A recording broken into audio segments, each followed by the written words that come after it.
Welcome back. Today we'll do some Gabor Maté.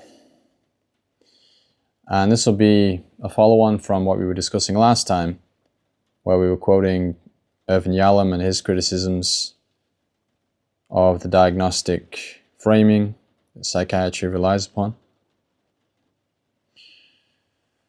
So let's see what Gabor Maté has to say. Why then do I persist in my critique of the diagnostic model? Because diagnoses reveal nothing about the underlying events and dynamics that animate the perceptions and experiences in question. They keep our gaze trained on effects and not their myriad causes.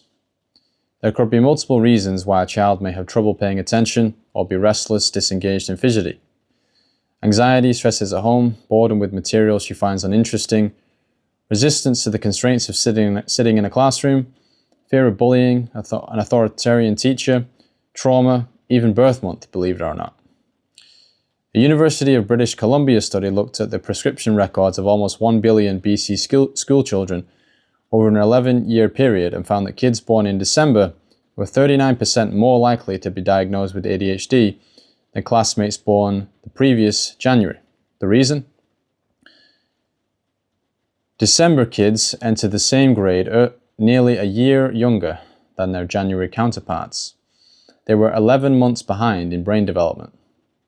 They were being medicated not for a genetic brain disorder, but for naturally delayed maturation of the brain circuits of attention and self-regulation. Or consider the DSM-5 diagnosis of oppositional defiant disorder, ODD, often tacked onto ADHD and other diseases. If your child or teenager has a frequent and persistent pattern of anger, irritability, arguing, defiance, or vindictiveness toward you and other authority figures, he or she may have oppositional defiant disorder, advises the Mayo Clinic. The clue is in the word toward. Oppositionality, by definition, can arise only in the context of a relationship. I can suffer symptoms of a cold in isolation, or break my ankle on my own. I cannot oppose anyone or be angry or irritable with anyone unless that anyone is in some relationship with me. If you don't believe me, I sometimes tell audiences of therapists, parents, teachers, or medical professionals, just lock yourself in a room tonight, make sure you are absolutely alone, and oppose somebody. If you succeed, put it on YouTube. It'll go viral in no time. Given that a child develops in the context of relationships, her behavior will be intelligible to us only if we look at the relational environment. Seen this way, these so-called ODD kids turn out to be ones who lack sufficient connection with nurturing adults and have a natural resistance to being controlled by people they do not fully trust or feel close enough to. This aversion, furthermore, is only magnified by all attempts to shame or cajole it into submission. To call this disordered says nothing about the child's inner experience. It reflects only the perspective of the ones who find his recalcitrance inconvenient. It is also completely obtuse about how emotional power dynamics work. There is nothing disordered in resisting authority figures that, for whatever reason, we do not feel confident in and safe with. If we are today seeing more youngsters in automatic resistance mode, the question we must return to is, how does this culture disrupt healthy adult-child relationships? Why are we diagnosing children with a disorder instead of diagnosing and treating their families, communities, schools, and society? The psychiatrist, author, and leading trauma researcher Bruce Perry has come to disdain diagnoses almost completely. This is no knee-jerk prejudice. His dim view of the norms and practices of his field follows decades spent assessing tens of thousands of troubled children and extensive contributions to the vast literature on adversity and what we define as disorders. When I got into psychiatry, Dr. Perry told me, it became clear really quickly that the diagnoses were not connected to the physiology, that they were just descriptive, and that there were hundreds of physiological routes to somebody having an attention problem, for example. And yet the profession acted as if these descriptive labels were really a thing. I knew that if we were doing research, if we were using these hollow descriptors, which we call diagnoses, and then study interventions and outcomes, we would just get garbage. And that's what we've done. These days, Dr. Perry is adamant that even playing the DSM game is completely wrong. When invited to contribute to one of the manual's editions, he refused. I said, listen, in 25 years, they're going to look back and won't believe that we thought about people that way. It's not a valid way to think about the complexities of human beings. He practices what he preaches in the clinic he helps run. We haven't used diagnoses for 15, 20 years, he said. And it really has not interfered with our ability to do good clinical work. In fact, we're able to do better clinical work without using these labels. Based on my observations in family practice and my understanding of human development, I have followed the same lines. What more is there to say? So this is further confirmation in more detail of what Jürgen Yalom was describing, if you saw that previous video. And yeah, these labels, we like to think they describe something real, but they're very imprecise and they don't actually help us help you any better.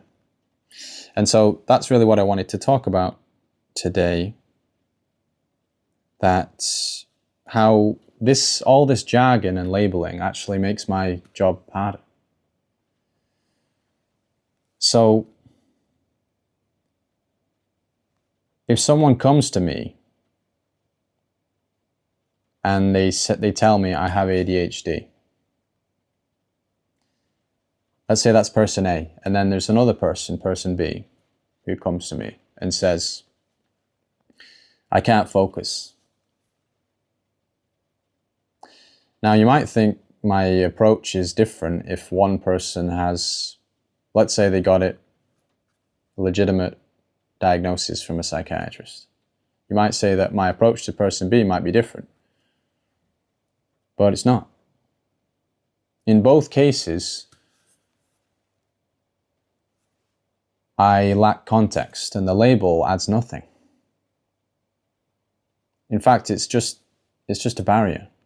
Because what am I going to have to do in either case, person A or person B, if I want to actually understand this particular individual and not treat them like a set of criteria from a textbook?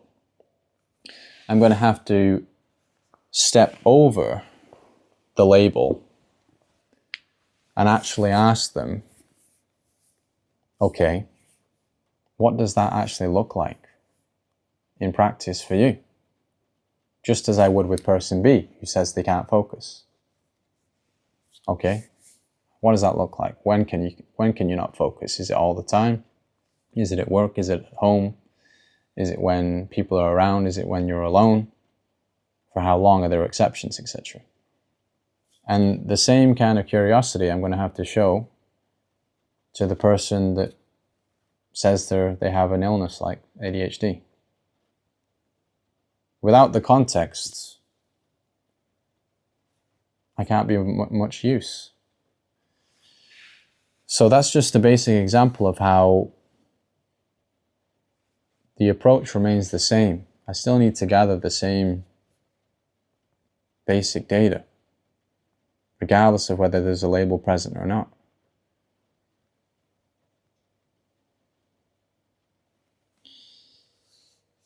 So that's the first thing. Another way in which these labels make my life harder is that because there was this big push many years ago to frame human problems as diseases, brain diseases. And in the past, there was this fear that people are not reaching out for help because it's stigmatized. And this narrative arose where it was argued that, well, if we can frame these diagnoses as illnesses or diseases akin to something like diabetes or cancer, because no one blames someone for having diabetes or cancer. No one stigmatizes them for that. It's often just bad luck.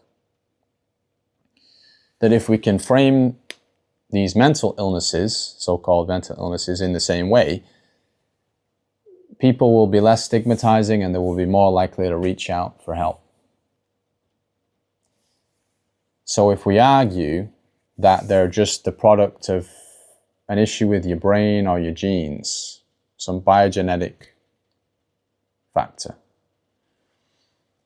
then people will be more accepting of this stuff. So there was this big push to make this case that it's basically biology. And psychiatry is just an outgrowth, a branch of medicine. So, a couple of things about this. Well, even if that were true, that those were the true causes, that it was really biogenetic, which it's not. They don't have the data to back that up, but let's assume it was. Well, what were the results?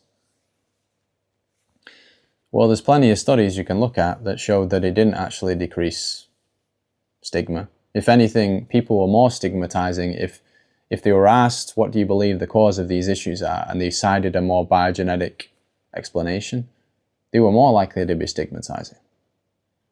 So it created the complete opposite of what they claimed would happen.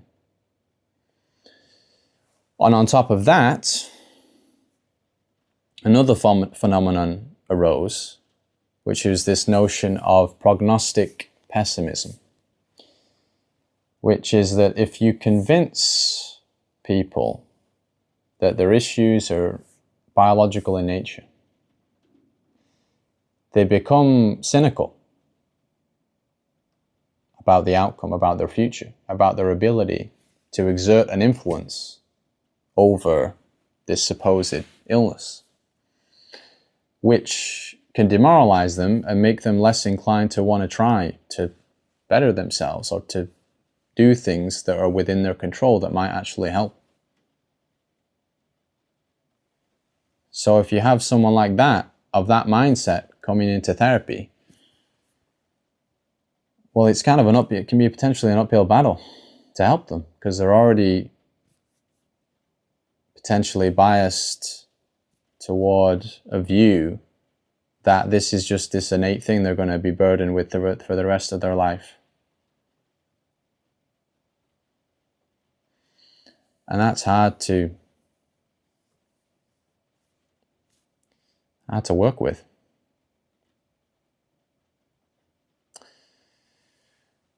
So those are just a couple of ways in which these ostensible attempts to provide this more scientific framework for helping people with their problems has actually produced a lot of complications that have arguably made it much more difficult to help people, as Gabor Maté and Dr. Perry spoke about. I think I'll leave it there.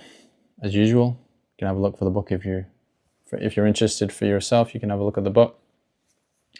Parts of it are a bit too polemical for my taste, but there's some interesting highlights in there, like that one. Okay, take care. Thanks.